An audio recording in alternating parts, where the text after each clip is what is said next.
Hello friends, in this lecture we shall study that converse of Fermat's theorem, whether it is true or false, and another thing that we are going to study is pseudo primes.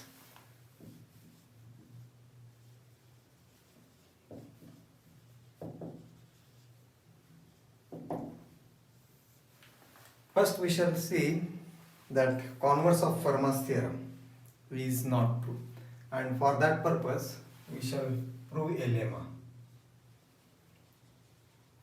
And this is our lemma 1. If the lemma statement is if P and Q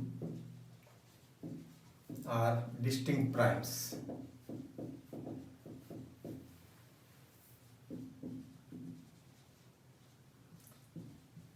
such that A power Q is congruent to A modulo P and A power P is congruent to A modulo Q,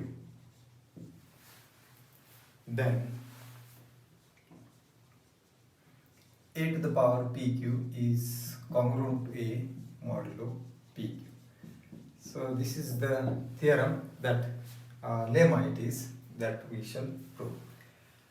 P and Q are distinct primes. A power Q is congruent to A and A power P is congruent to, this is under modulo P and A power P is congruent to A modulo Q. See, there is interchange of P and Q for these two congruences. Then we shall prove that A to the power P into Q is congruent to A modulo PQ. Now the proof of this lemma we shall consider. So we have by corollary of Fermat's theorem.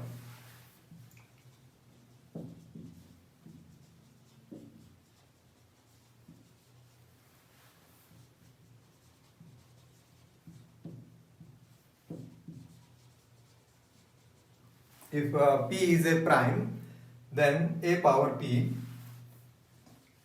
is congruent to A modulo P.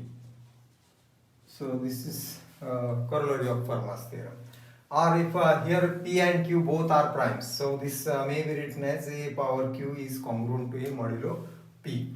And now we can consider therefore instead of A we may write A power Q, and this implies, or therefore we can write, therefore A power P to the power Q is congruent to, instead of A we are writing A power P and this is congruent to A power P, and the same holds for modulo Q.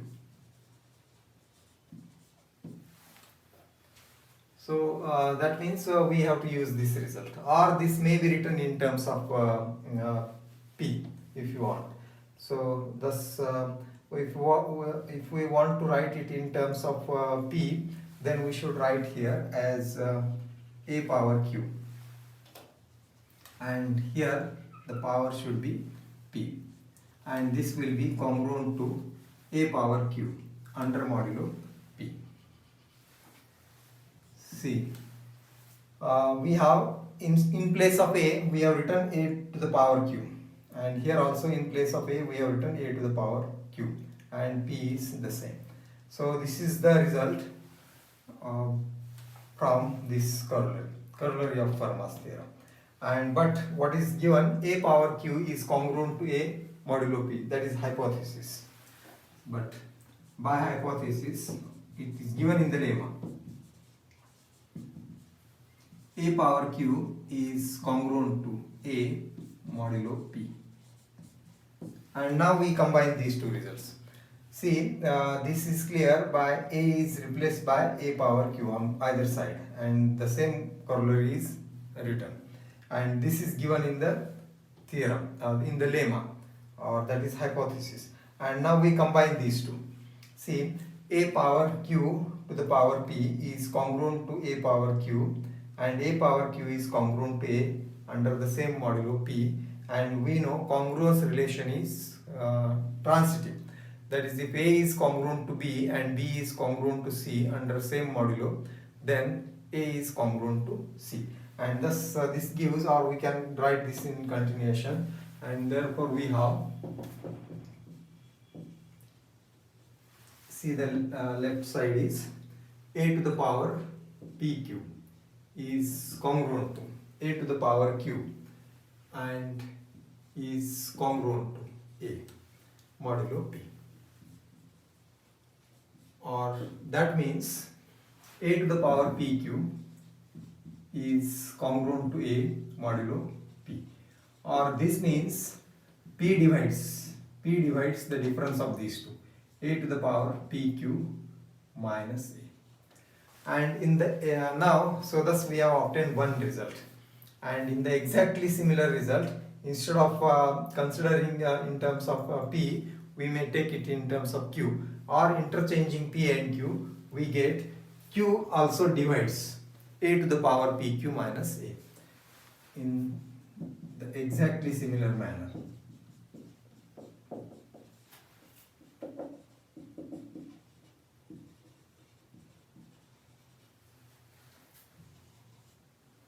We have q divides a to the power pq minus a. Now p and q are distinct primes, and p divides this number, q also divides this number, and p and q are prime distinct, therefore the product of p and q also divides this number. So thus, this implies p into q divides a to the power pq minus a. Now this is the result which follows from, since a divides say c, b divides c, and GCD of AB is 1, then a into b divides c. This is the result we have studied in earlier chapter, and using this result, divisibility result, so we can write p divides this number, q divides this number, pq divides the same number, or that means a to the power pq is congruent to a modulo pq, and this is what we wanted to prove. A power pq is congruent to a mod pq, hence the proof. So this completes the proof of the lemma. And now we shall consider a remark about converse of Fermat's theorem.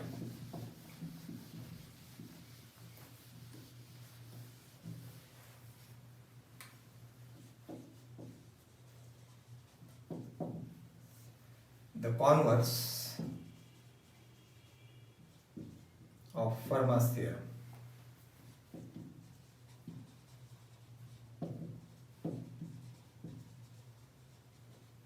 is not true. What is Fermat's theorem?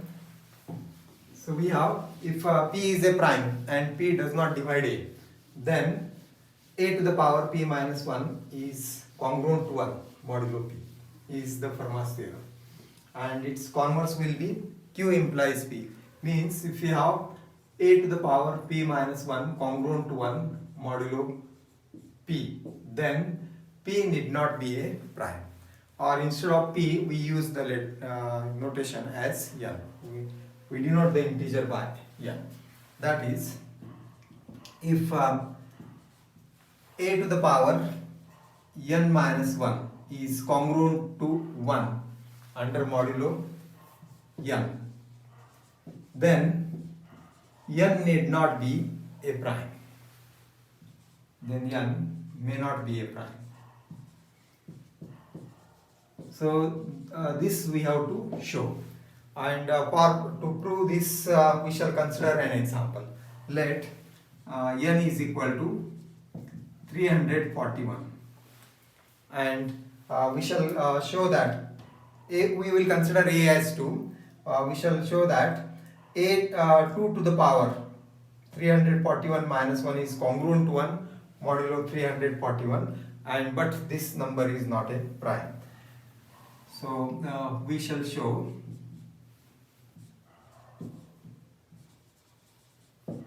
we shall show that 3 to the power 2 to the power 341 minus 1 is congruent to 1 modulo 341. But this satisfies the Fermat's theorem. You see, for A is equal to, and here we have n is 341, and we can take A is equal to 2, and this n does not divide A, therefore n does not divide A, and therefore Fermat's theorem we can have 2 to the power 341 minus 1 congruent to 1 modulo 341. This satisfies the Fermat's theorem, but this is not a prime. But so this statement is satisfied by these numbers n and a power p minus 1 congruent to 1 modulo p, and but this n is equal to 341 is 11 into 31 is not a prime. So this we have to show. Now for that purpose we shall consider the powers of 2. Powers of 2 we shall consider, and we will divide this by 31. Now which powers of 2 we will consider is we want actually 2 power 340 we have to show congruent to 1 under modulo 341, and therefore we have 2 power 10.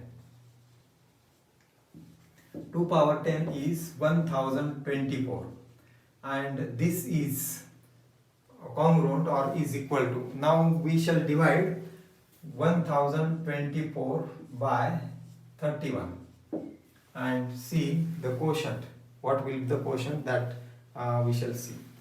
So if you consider this as 102, then the quotient is, first term in the quotient will be 3, and that is, you see the remainder is 9, and again it is that next the remainder, final remainder is 1. When we divide 1024 by 31, the quotient is 33 and remainder is 1. So therefore this number is congruent to 1 under modulo 31.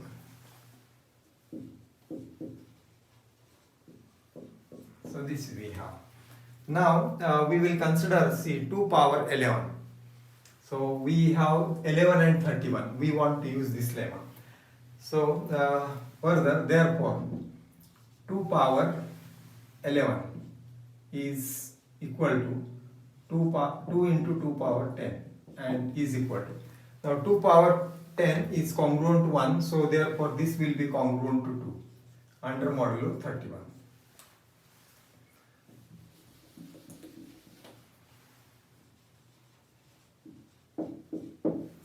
So 2 power 11 is congruent to modulo 31. That is, and next also 2 power 31 is congruent to 2 power 30 into 2, or 2 into 2 power 30, and that is congruent to, actually these are equal but we have written congruence relation, and 2 power 30 see, can be written as 2 into 2 power 10 to the power 3, and 2 to the power 10 is congruent to 1 under modulo 31. So therefore we should write this as it is 1, congruent to 1, and now we may write this in terms of congruent to 31 again, 2 to the power 31. So this is 1, and that is congruent to 2 under modulo 31. So this is congruent to. So but we want to write it in terms of congruent modulo 11. 11 also we want, and thus you see. So this is modulo 31, and 2 to the power 11 is congruent to 2 under modulo 31 we have written. So we want here this under modulo 11. And to write this under modulo 11, 2 to the power 10 is congruent to which number under modulo 11, that we should have to decide. So for that purpose we again divide 1024 by 11, and you see what will be the numbers p and q here are these 11 and 31. So we have taken p as 31. Now we should consider q as 11, so as to use this lemma. So if this is divided by 11, then we have again, you see this is 3, and again the quotient is 93 and the remainder is 1. So this is 1024 when divided by 11 gives remainder again 1. So therefore we have this as 2 to the power 10 gives remainder 1 under modulo 11. Also we can write, and this is 2 to the power 10 is congruent to 1 modulo 11. So therefore this is again 2 into 1, or that is 2 to the power 31. 2 to the power 31 is congruent to 1. It is 2 under modulo 11. Now we suppose this as first congruence and this as second congruence. We have used these results. 2 power 10 is 1024. It's congruent to 1 under modulo 31. It's also congruent to 1 under modulo 11. So this actually follows from the Fermat's theorem. And now we will use this lemma for congruence 1 and 2. Now you see, first lemma, a to the power q is congruent to a modulo p, and thus we have 2 to the power 11 congruent to modulo 31, and second is a to the power p, this p is taken here, is congruent to 2 under modulo 11, and thus p is 31 and q is 11. So therefore by lemma 1,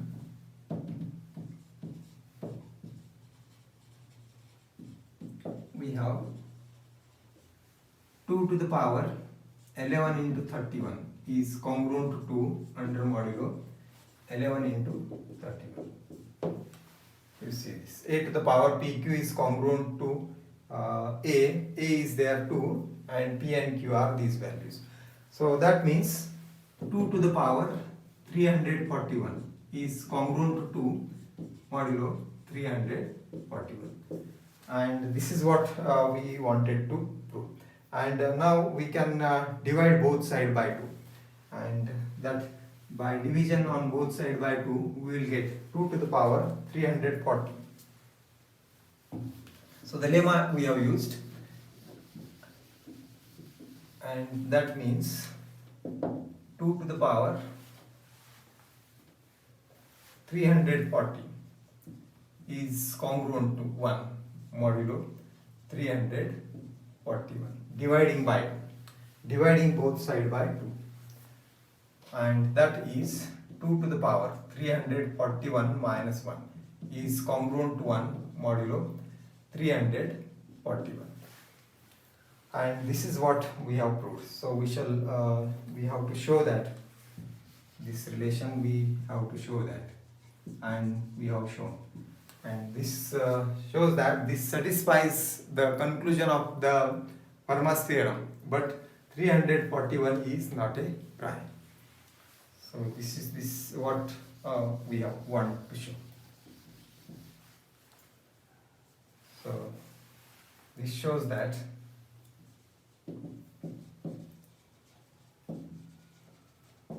(341) satisfies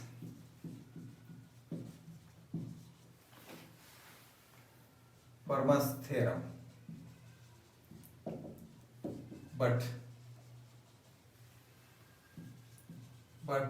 341 is not a prime.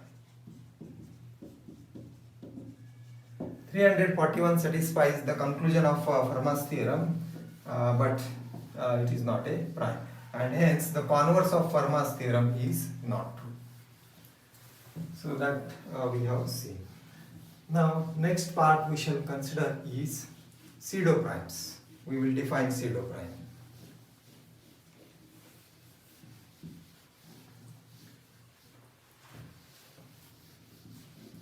And we will first write the definition of pseudo prime. Chinese mathematicians first studied these pseudo primes, and what was their assumption is, if n is prime, if and only if n divides 2 power n minus 2. And but that their claim is false.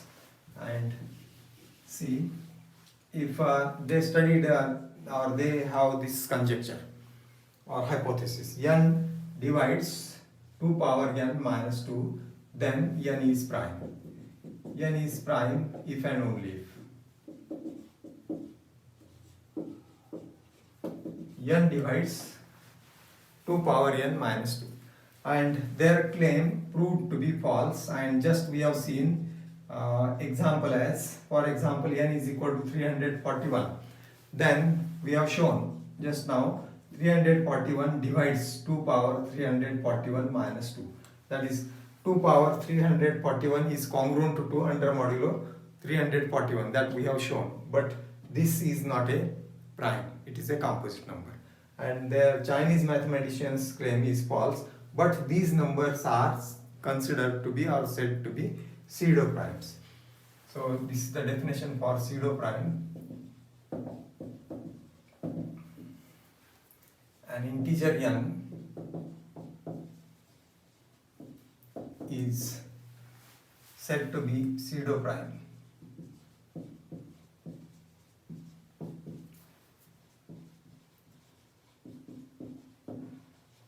if n divides 2 to the power n minus 2. So that is the meaning of pseudo prime. And we have seen n is equal to, for example, n is equal to 341 is a pseudo prime.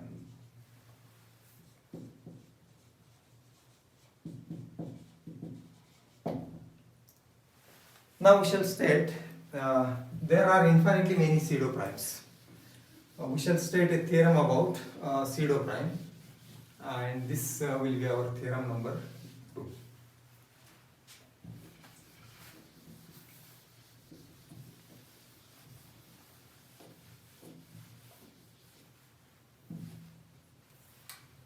So we shall write the statement of theorem 2. If n is an odd, if n is an odd pseudo prime,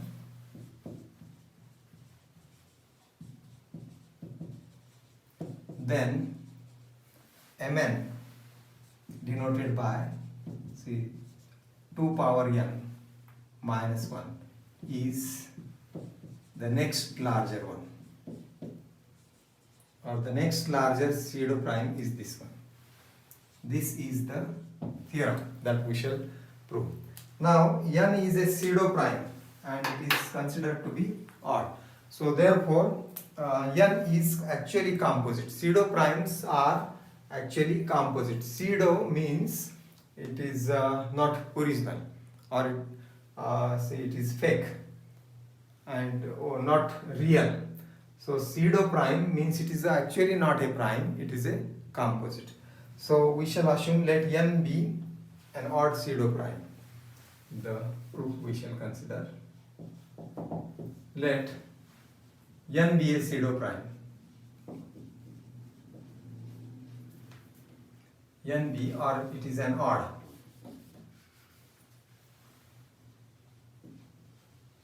Odd pseudo prime.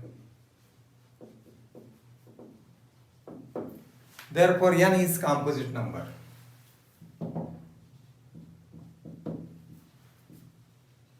And because n is composite number, it will have divisors between 1 and n. N is a composite number. Therefore, let n is equal to r into s, where these are the divisors, r and s are the divisors, where r and s will be between, say, 0 and n. So where 0 is less than r, is less than or equal to s, is less than n. So that is the relation we have. And now because n divides r, now since n is multiple of r, r divides n. Since r divides n, we have 2 power r minus 1 also divides 2 power n minus 1, because 2 power n minus 1 will have this as a factor, 2 power r minus 1, because n has the expression as r into s. So this we will have the relation. Now n is a pseudo prime. N is pseudo prime. So therefore we have n divides 2 power n minus 2, or this 2 power n is minus 2 is multiple of n, or that means 2 power n minus 2 is equal to kn for some k, for some integer k, by definition of divisibility. And now we shall consider this as 2 mn as 2 power n minus 1. So therefore 2 power mn minus 1 is equal, or from this we should say 2 power n minus 1.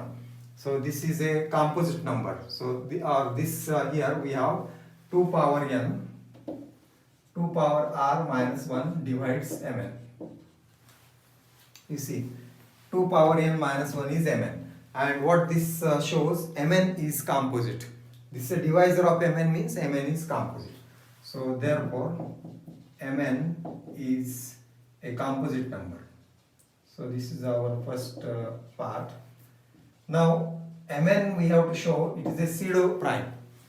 This is larger pseudo prime, and pseudo prime we should satisfy two conditions. It is a composite number and it will divide 2 power that number minus 1. So actually we want to see this. It is a pseudo prime. When n is pseudo prime, n is composite and n divides 2 power n minus 2. And to show mn is pseudo prime, we have to show that mn divides, by this definition, mn divides 2 power mn minus 2. So this is what we wanted to show here. And first we have shown mn is composite, because this is a factor of mn. And now to show mn is a pseudo prime means we have to show this result. First n is pseudo prime, that is given, and therefore n divides this, and 2 power n minus 2 will be multiple of n, that is kn for some integer k. Now 2 power mn minus 1 will be equal to, so this is equal to 2 power, what is mn? See, mn is 2 power n minus 1. So this will be 2 power n minus 1 minus 1, and that will be minus 2 is equal to. Now see, we have used the value of mn here, and that is 2 power n minus 1, again minus 1, and that becomes minus 2. Further, this 2 power n minus 2 is kn. So this is equal to 2 power k. And thus we have 2 power mn minus 1 is equal to 2 power kn. Now we will consider this relation, 2 power mn minus 2.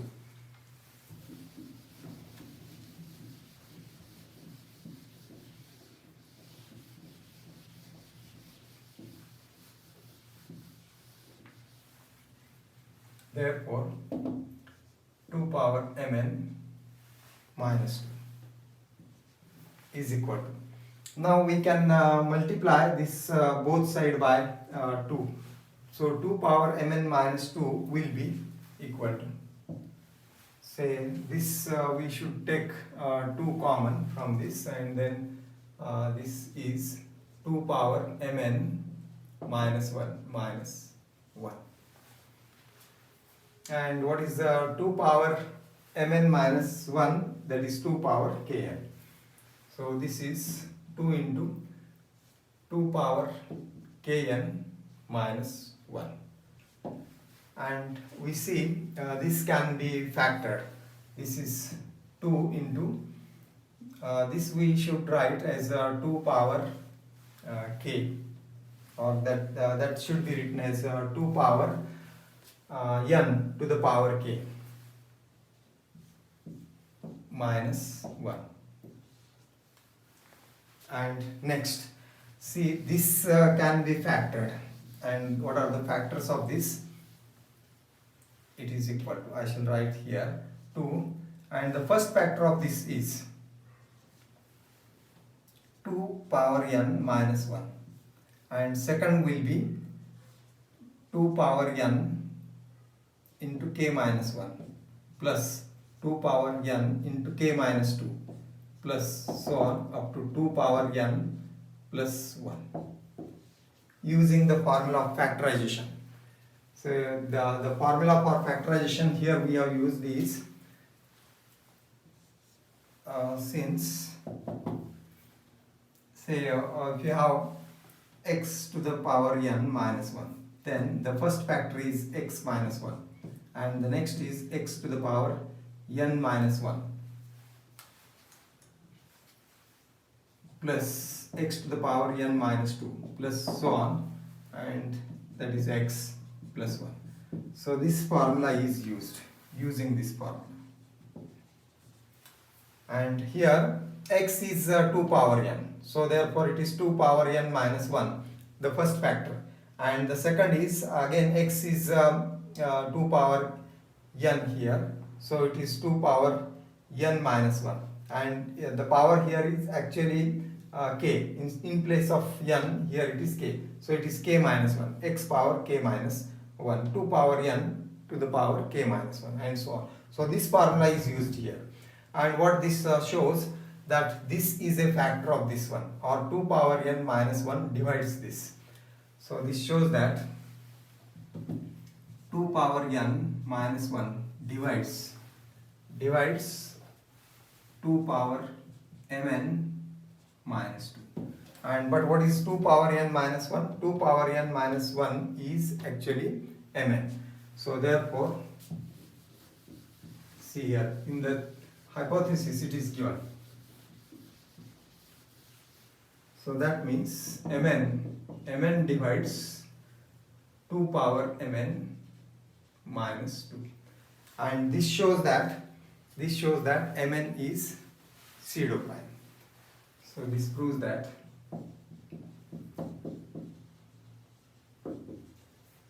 mn is a pseudo prime,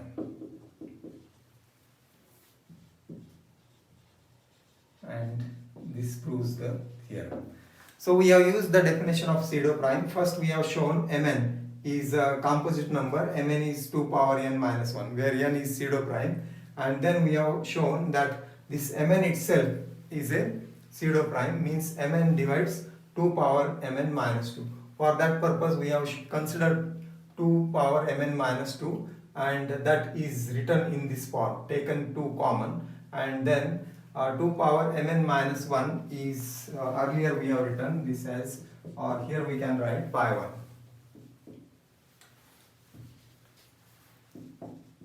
So first result we have used here, which is 2 power kn minus 1, and this is expressed in the form 2 power n to the power k minus 1, and using this formula x will be 2 power n. So first factor is 2 power n minus 1, and then second is x power n minus 1. Here x is 2 power n, and in place of power n it is k, so it is k minus 1, and in decreasing order the terms are written in second factor.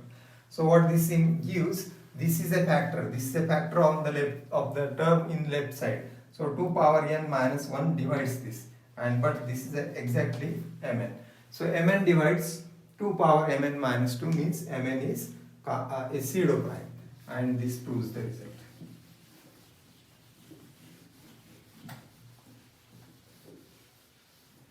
So this proves the theorem.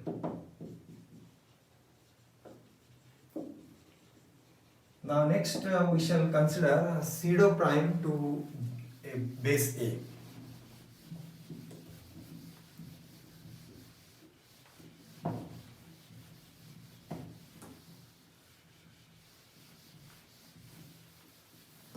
So we will write its definition. A number n or integer n,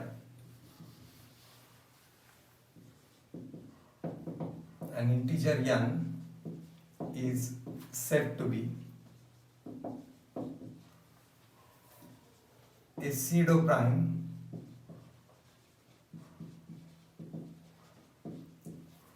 to base A or to the base A.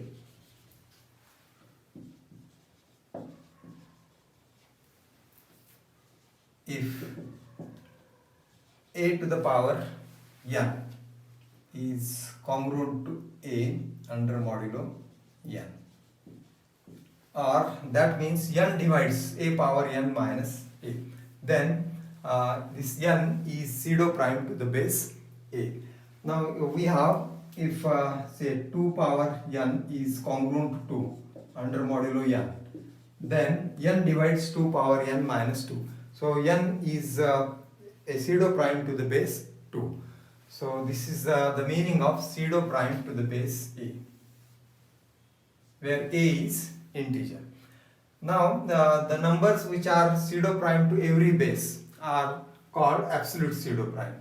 So a number, so we can consider an integer, the integer 91, for example.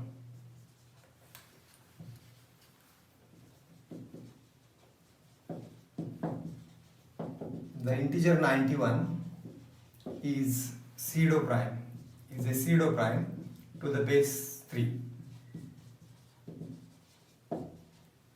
or is smallest, is the smallest pseudo prime, or you can write a pseudo prime to the base 3.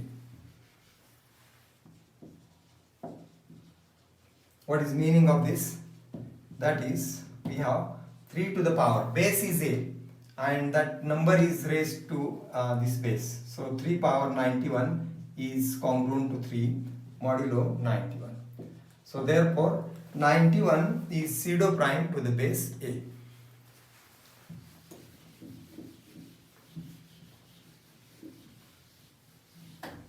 The numbers or the integers which are pseudo prime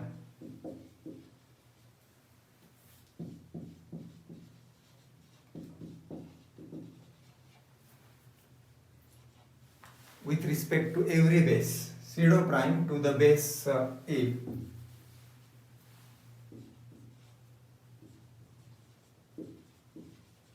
base A for every A, or every integer A. That is, what is the meaning of this? That is, A to the power n is congruent to A modulo n for every A are called absolute pseudo prime.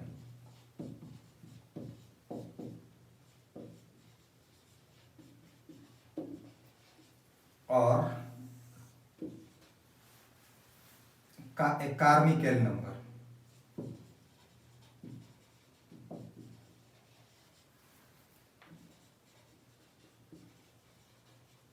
Absolute pseudo prime, or these are also known as Carmichael numbers. So this will be true for any base, every base A, and then that number will be said to be absolute pseudo prime. So for example, 561 is an absolute pseudo prime.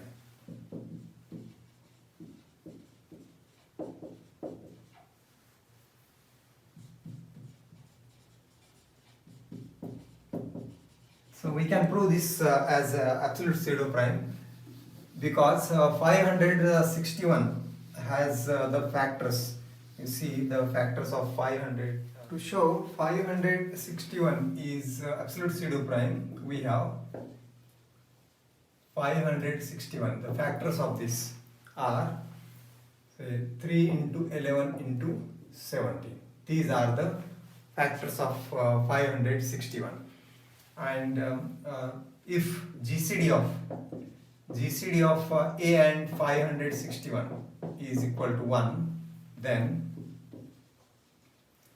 we have GCD of A and 3 is equal to GCD of A and 11 is equal to GCD of A and 17 are all equal to 1.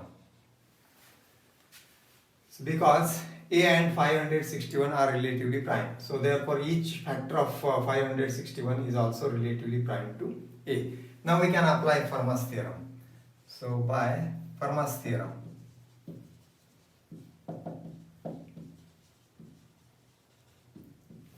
applying Fermat's theorem, here A is P is 3 and A is any integer having relatively prime to 3. That means 3 does not divide A. We can apply Fermat's theorem for this.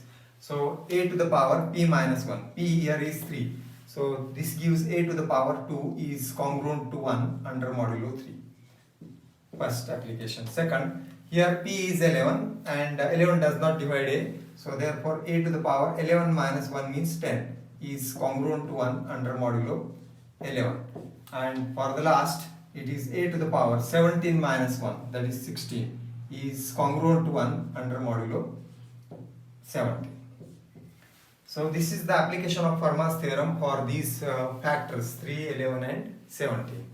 Now we want to show that A to the power 560 is congruent to again the number A under modulo 561. So for that purpose we consider first 560 power of A. Now A to the power 560 we shall consider is congruent to. In terms of these powers we shall write each. First A square.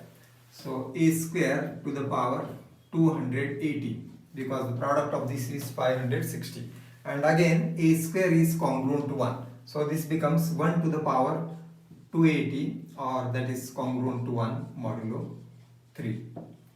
First congruence relation we shall obtain like this. Second, A to the power 560, the same number, is congruent in terms of A power 10 we shall write. A power 10 to the power 56, and this is again A power 10 is congruent to 1 under modulo 11 that we are writing. So 1 power 56 is congruent to 1 modulo 11. And next, A power 560 is congruent to A to the power 16, and that is raised to the power 35. And again that is congruent to 1 to the power 35, and that is congruent to 1 modulo, last modulo is 70. And thus all these congruences imply together, so we get the same left side and right side under modulo 3, 11 and 70.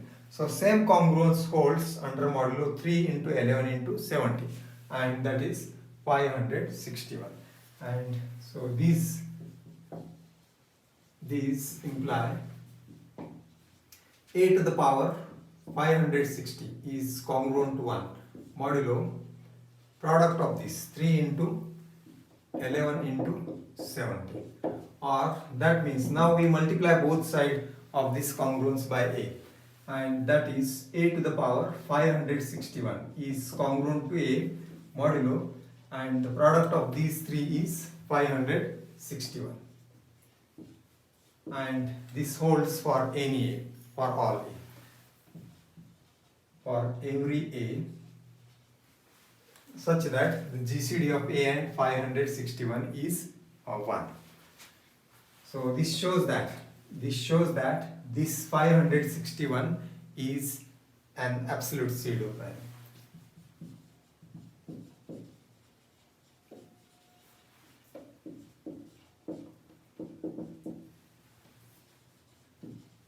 So this is an example of absolute pseudo prime. So thus we have defined pseudo prime. We have defined pseudo prime to the base 2 to the base A, and we have pseudo primes which are for every base A, and these are known as absolute pseudo prime, and we have considered seen the examples of pseudo prime and absolute pseudo prime. So remaining part we will continue next time. Thank you.